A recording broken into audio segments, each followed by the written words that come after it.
Praise the Lord. प्रभु के नाम की स्तुति हो। आज हम पढ़ेंगे यहोशू 14वां अध्याय। जो भाग इज़राइलियों ने कनान देश में पाए, जिन्हें एलियाज़र याजक और नून के पुत्र यहोशू और इज़राइली गोत्रों के पूर्वजों के घरानों के मुख्य मुख्य पुरुषों ने उनको दिया, वे ये हैं। जो आज्ञा यहोवा ने मूसा के द्वारा 9.5 गोत्रों के लिए दी थी, उसके अनुसार उनके भाग चिट्ठी डाल डाल कर दिए गए। मूसा ने तो 2.5 गोत्रों के भाग यरदन के पार दिए थे, परंतु लेवियों को उसने उनके बीच कोई भाग न दिया था। यूसुफ के वंश के तो 2 गोत्र हो गए थे, अर्थात मनसे और एप्रैम, और उस देश में लेवियों को कुछ भाग न दिया गया। केवल रहने के नगर और पशु आदि धन रखने को और चराइयाँ उनको मिली। जो आज्ञा यहोवा ने मूसा को दी थी, उसके अनुसार इज़राइलियों ने किया और उन्होंने देश को बांट लिया।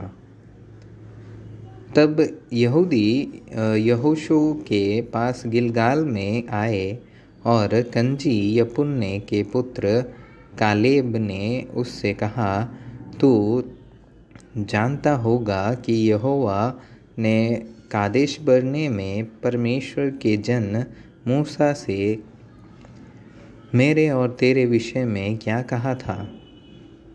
जब यहोवा के दास मूसा ने मुझे इस देश का भेद लेने के लिए कादेश बरने से भेजा था, तब मैं 40 वर्ष का था और मैं सच्चे मन से उसके पास संदेश ले आया।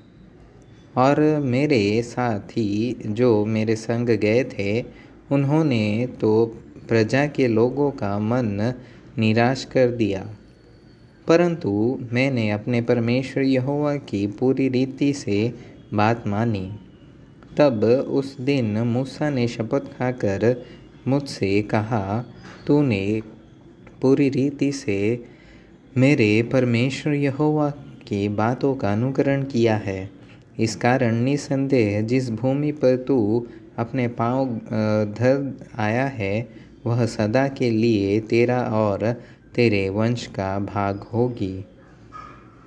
और अब देख, जब से यहोवा ने मूसा से यह वचन कहा था, तब से 45 वर्ष हो चुके हैं, जिनमें इज़राइली जंगल में घूमते फिरते रहे।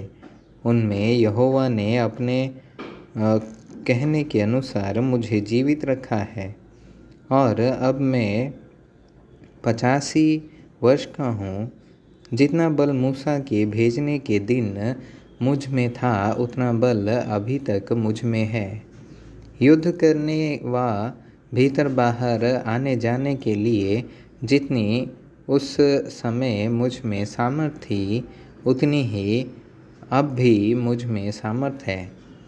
इसलिए अब वह पहाड़ी मुझे दे जिसकी चर्चा यहोवा ने उस दिन की थी। तूने तो उस दिन सुना होगा कि उसमें अनाकवंशी रहते हैं और बड़े बड़े गढ़ वाले नगर भी हैं।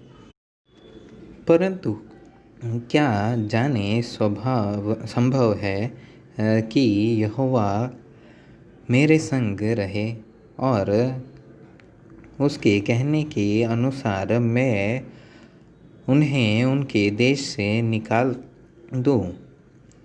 परंतु तब यहोशू ने उसको आशीर्वाद दिया और हेब्रोन को यपुन्ने के पुत्र कालेब का भाग कर दिया।